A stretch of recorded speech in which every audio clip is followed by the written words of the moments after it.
पापडी हो आणि ते खाते झाल्यामध्ये ढेक उपासाच्या बाबतीत खातात तुम्ही बरोबर हो आमच्या इथं शेंगदाण्याची पापडी म्हणते हो बरं असो हा होय म्हणून राजा घरचा बायला बोलता झाला काय बोलता दादा अनैक म्हटलं माझे नारी ग ऐक म्हटलं माझे नारी काय दादा म्हणलं आवाज तुझ्या आवाज देत आहे पैसा तो नाही तर बोलून घेतो का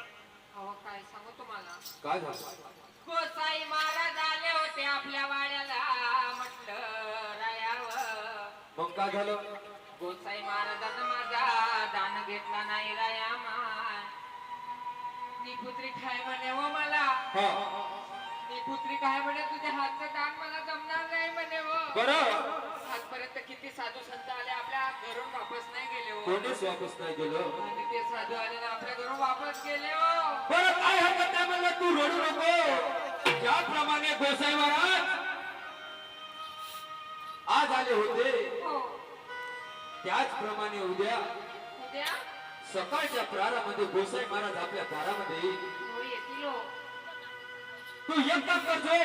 करीन हो आपण आंबोळ स्नान करजो तुळशी मांडवा गुंजो हो पुतीन हो हातामध्ये धान्य घेजो हा बोटातली मुद्रिका त्या धान्यामध्ये टाकजो हो टाकीन भिंतीच्या आडवे उभी राहायचो हो गोसाई महाराज दुसरा आवाज देईल हो गोसाई महाराजाचं लक्ष इकडे तिकडे जाता पाहिजे हो आणि तुझ्या हातामधलं धान्य गोसाई महाराजाच्या झोळीमध्ये टाकून दे. हो देईल हो देईल सांगत राजानं ऐकलं बायेन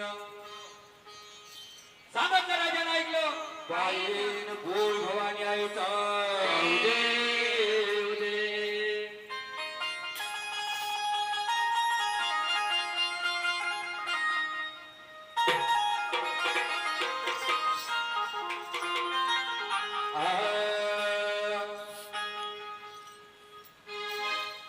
गणराया भेट दे मला वा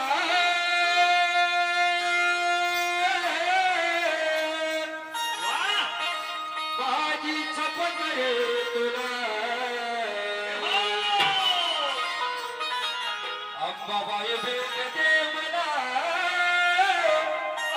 माझी छपत रे तुला